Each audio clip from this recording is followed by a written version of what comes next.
Hi peeps. 9 rings were gifted to the race of men, who above all else desire power. Thoughts of the day. Earlier I had a bit of a thoughtful moment on the Book of Faces of all places. I'm a poet and I didn't know it.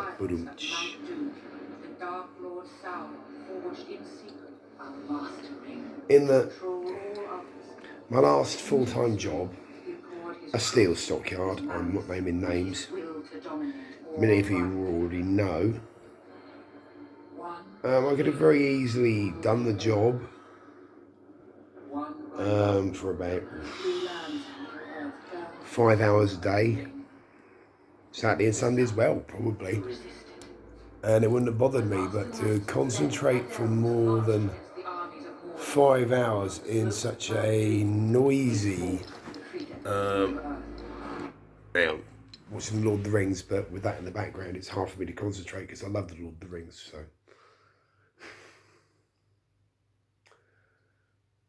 and yeah, basically, I could have done that job for 5 hours. In the initial few years I was there, I got the job through contacts. No CV. It was the kind of place that hired people who knew people who already worked there.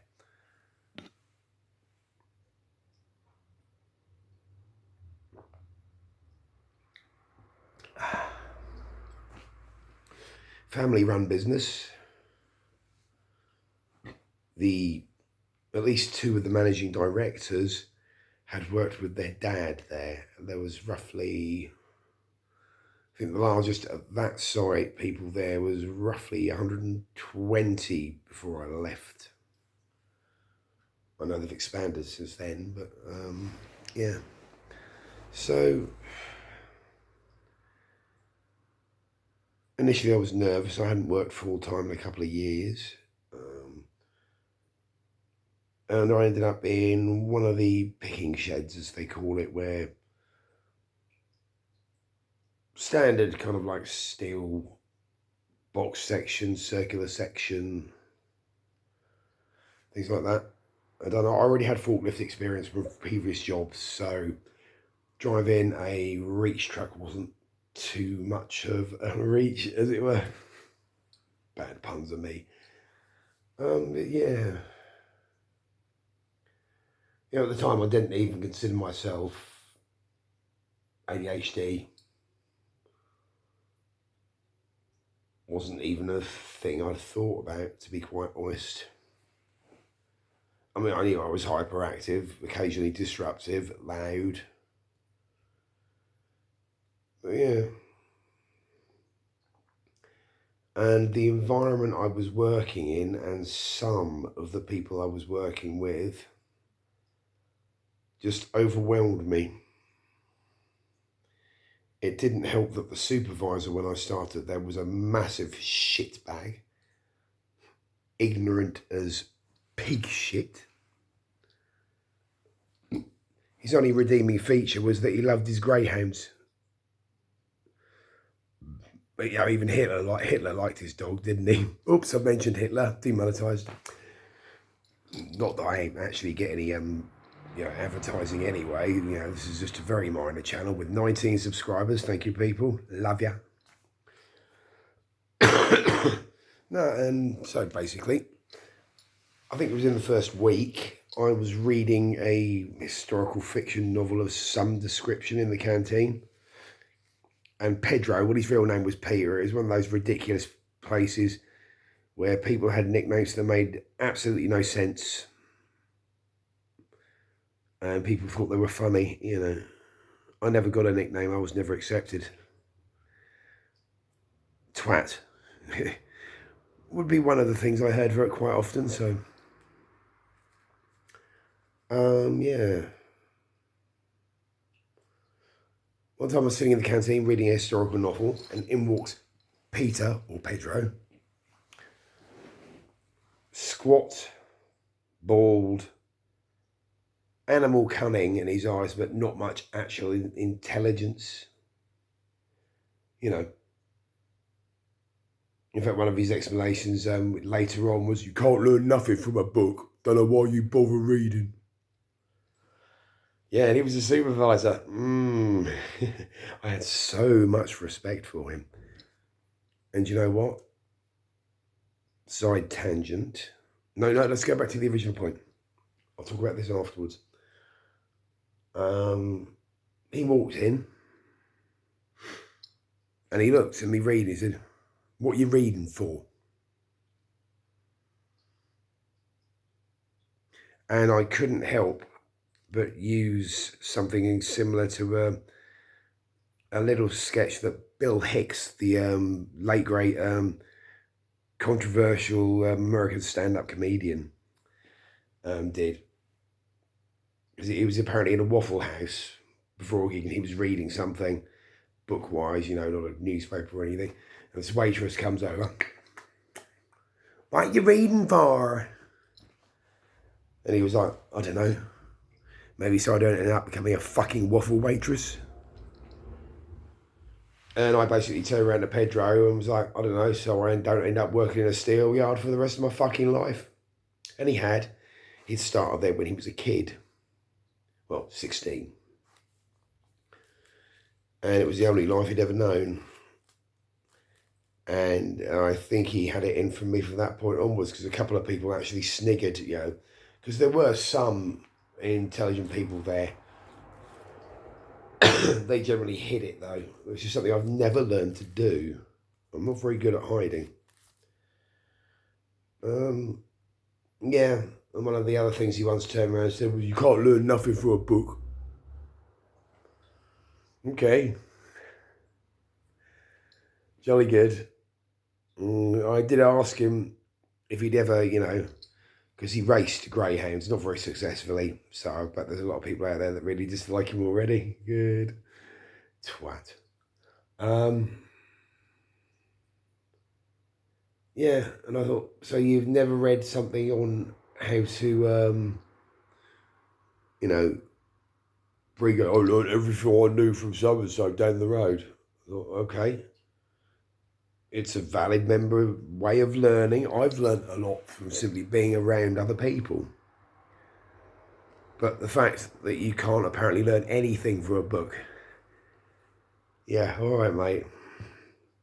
He had a nasty little sidekick. Here's another description of the kind of place it was. Who had been there for nearly as long as he had, I believe. So, you know, he was there because he used to work with the managing directors when they used to work. I think this is right. Don't really care that much anymore, to be quite honest.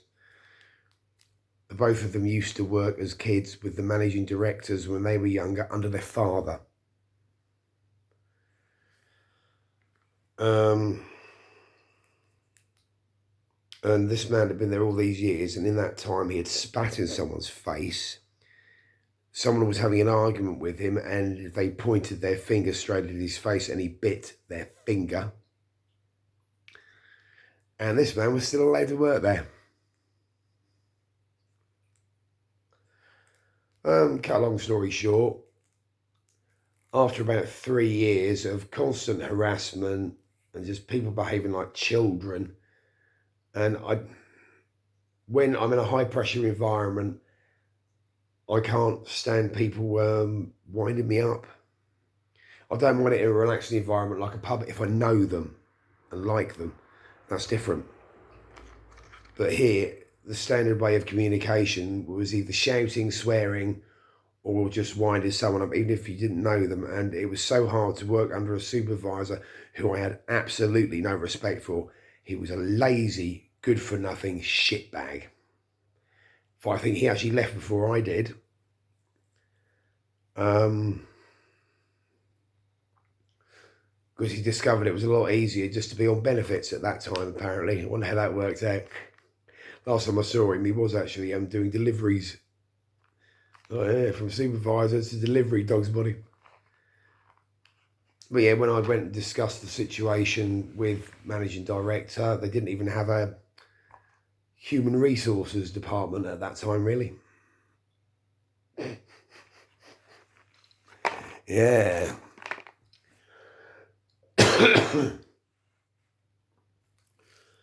I was told, suck it up. It's a steelyard.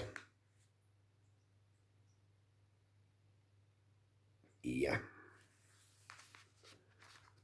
And I managed to eventually get a transfer to outside of the sheds that dealt mostly with construction steel and loading and unloading of incoming steel.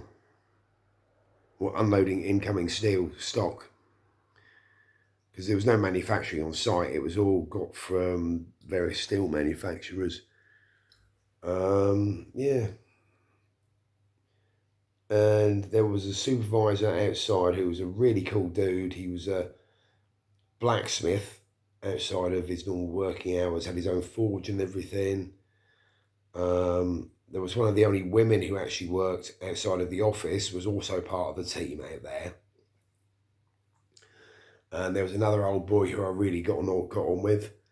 And another old boy who actually sold me my best car I ever had. It was a lovely mower.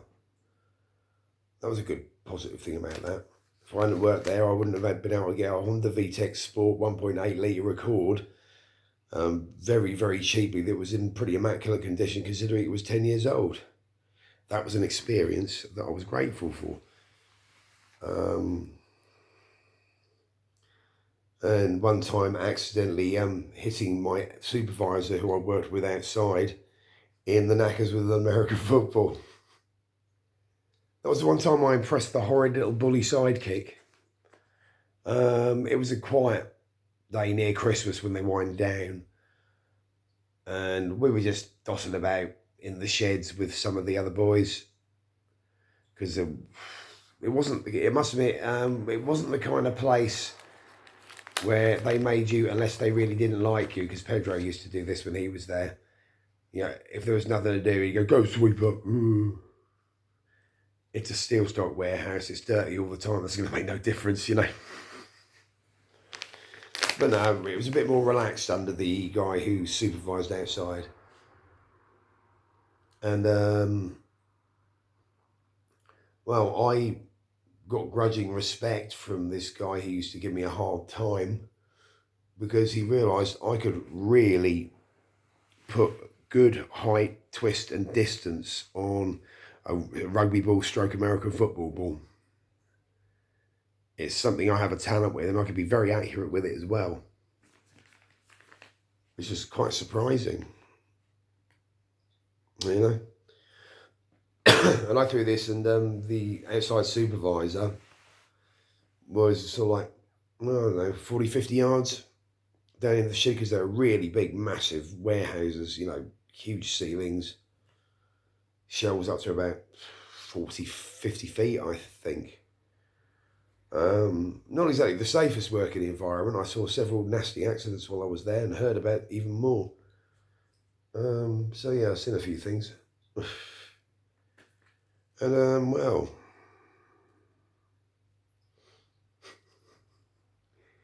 it came sailing in like a Hail Mary, as they call it in American football. And he went to catch it and he basically didn't do that. Because, yeah, you're supposed to hug it to your chest. And it went straight through his hands and hit him right in the nuts, and he just went down with his eyes watering. I thought, oh my God, hey, are you all right? And he was like, oh, all right.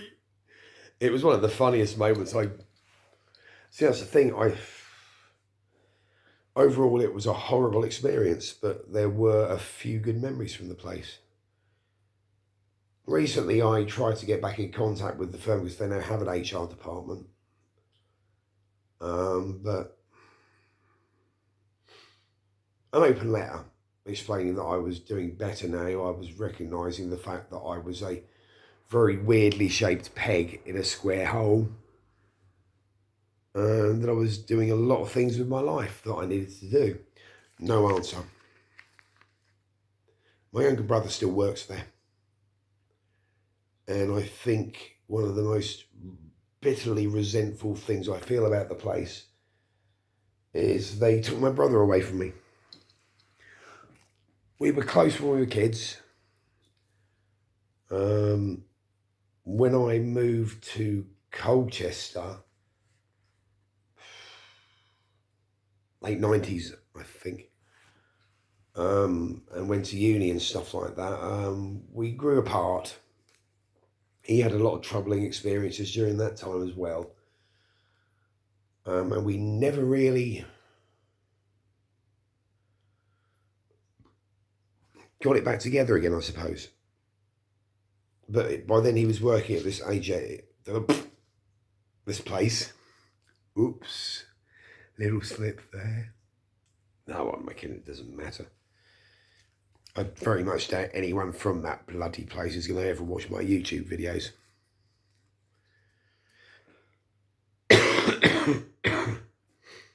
But no, and there was no answer to my open letter explaining the good times and, you know, and wishing everyone there well.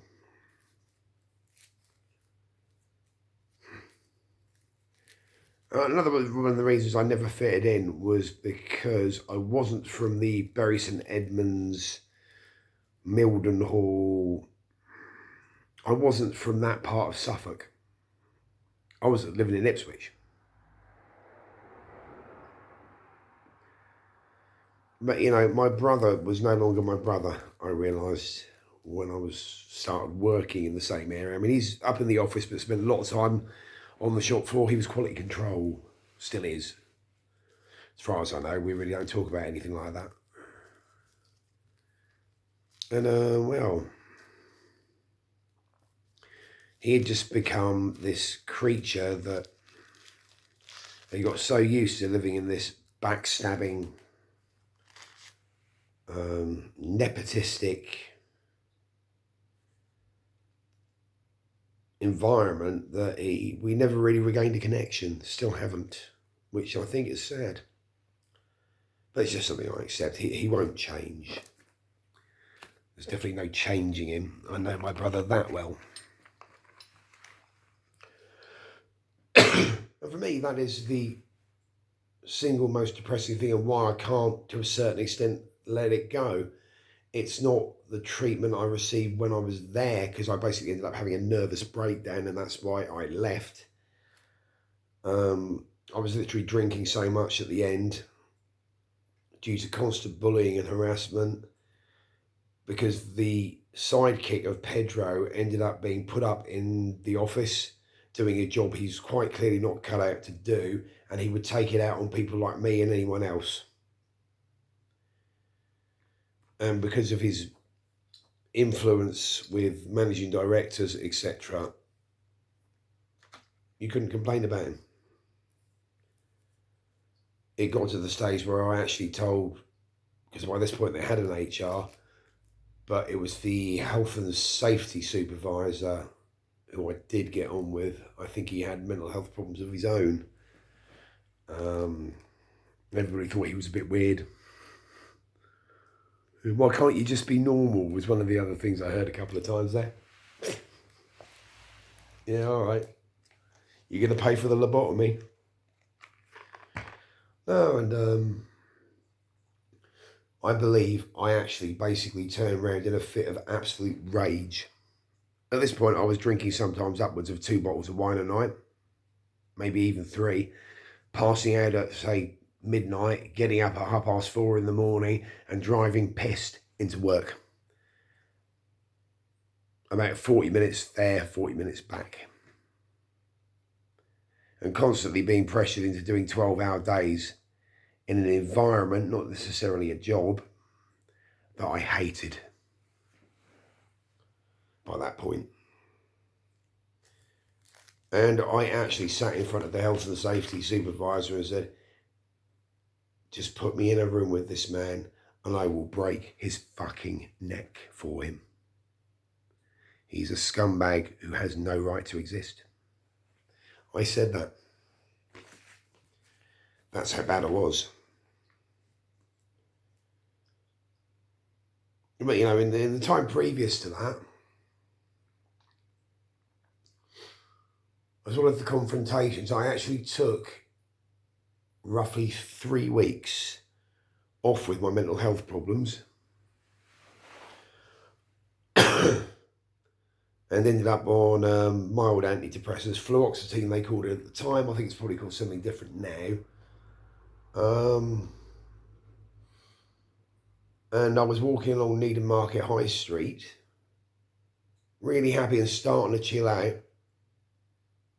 This little twat reported to supervisors at this place that he'd seen me walking down Needham High Street looking happy as Larry, so I must be fine to come back to work. What an ignorant, vicious, vindictive piece of shit. But good news is I did hear from my brother, because we do still talk occasionally, about 2 years ago, that his incompetence eventually got him into trouble. He decided to fake some paperwork, some quality paperwork that he'd lost. And obviously quality is very important in the steel industry, isn't it? And they sacked him for it. He claimed that so-and-so and so-and-so had said it was all right, but I think to be honest, they'd stitched him up because they were fed up with him. And the last time my brother saw him in Bury St Edmunds, I can't be bothered. He was walking on 2 crutches, looking fairly close to death's door. I hope he survives for a long time in pain and agony, the same kind of pain and agony and mental torture he inflicted on me. I don't forgive that kind of treatment, not anymore. I've forgiven a lot of people a lot in my life. I've recently learned to forgive myself for some of the stupid shit I've pulled. Well, yeah, it's when you accept what you are and don't mask it too much, it's easier to accept the things you've done in the past. I said, well, it happened.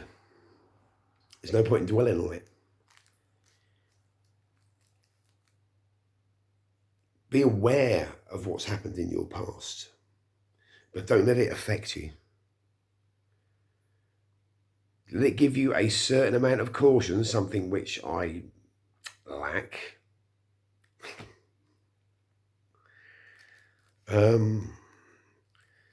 But live in the now and think about the future, but never totally live in the future, because that doesn't get you anywhere. It's all right having dreams as long as that's not where you totally spend your day.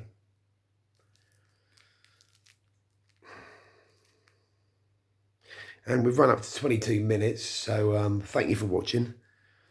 And I'm going to get back to watching The Lord of the Rings, probably with a sword by my side, you know. Well, we can still do that. Now, that's another tale. I mean, I will talk about the subject in reference to swords. I put up a video by Matt Easton on my Facebook about that, and I am hopefully talking to the local Labour candidate about it. There is a stupid idea to do with knife crime. Some bright spark in the Labour Party has proposed that all swords and machetes are banned.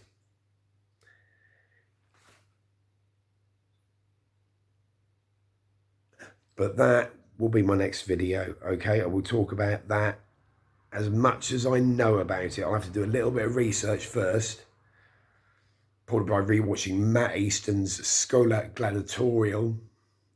I think I'm pronouncing that right. Sorry, Matt. Pleasant chap. I met him at my good friend Rurik Gunnar Magnussen's funeral. But anyway, I've gone on for nearly 25 minutes. So, thank you for watching. And I'm going to call it a night. I did promise you a video. I gave you an extra long one. There you go. Night, people. Well, I'm not going to bed yet. Probably not for another 2 hours, knowing me. Ciao.